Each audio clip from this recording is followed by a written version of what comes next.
I'd like to tell you about another way of relating. You see, Maud and I live a conflict-free relationship. We've had more than a decade now, full of peace, love, joy, and passion. People check in and say to us, "So, you still haven't had any arguments?" And the answer's always no. It became clear to us very early on that this was a different way of relating, that we had a way of flowing around obstacles rather than colliding with them. It didn't arise from initial euphoria smoothing the way. Instead, something previously unknown to either of us was happening. The experience is radically different.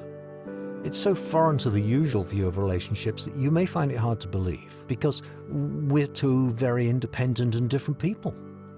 You may imagine that in order to achieve this peaceful state, we don't speak our true minds to each other, or that at least one of us must always be compromising.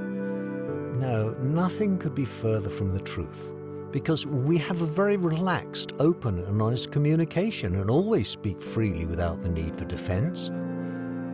We enjoy and celebrate our differences, and they're never a source of argument. How do we do it? The answer to that question is the very heart of our book. We've examined our behavior and processes and believe that they're available to you as well. One of the primary things necessary to have this experience is to believe it's possible. An obstacle to this is the belief that conflict is inevitable within a relationship. You see, this myth has become so insidiously inculcated in today's culture that most people take it as a normal part of relating.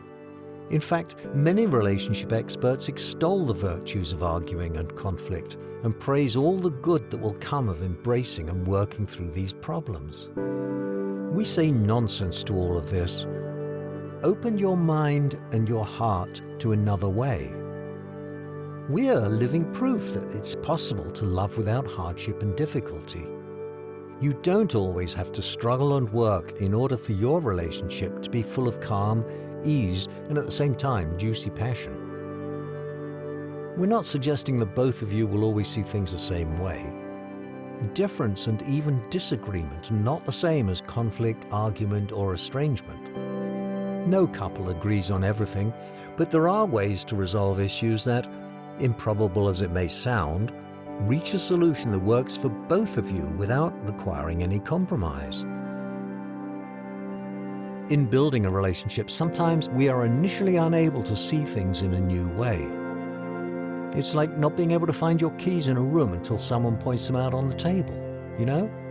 Once you can accept the possibility that there is another way of relating, you can learn to practice it and share in the joys of a conflict-free relationship. We believe that this is something that many couples can achieve, and we're convinced that it can be applied to all kinds of relationships as well. In fact, we're certain that we can change the world in this manner, spreading peace one relationship at a time. This has been adapted from How to Have a Successful Relationship by Phil and Maud Mays, available on Amazon. Get a copy and improve your relationship.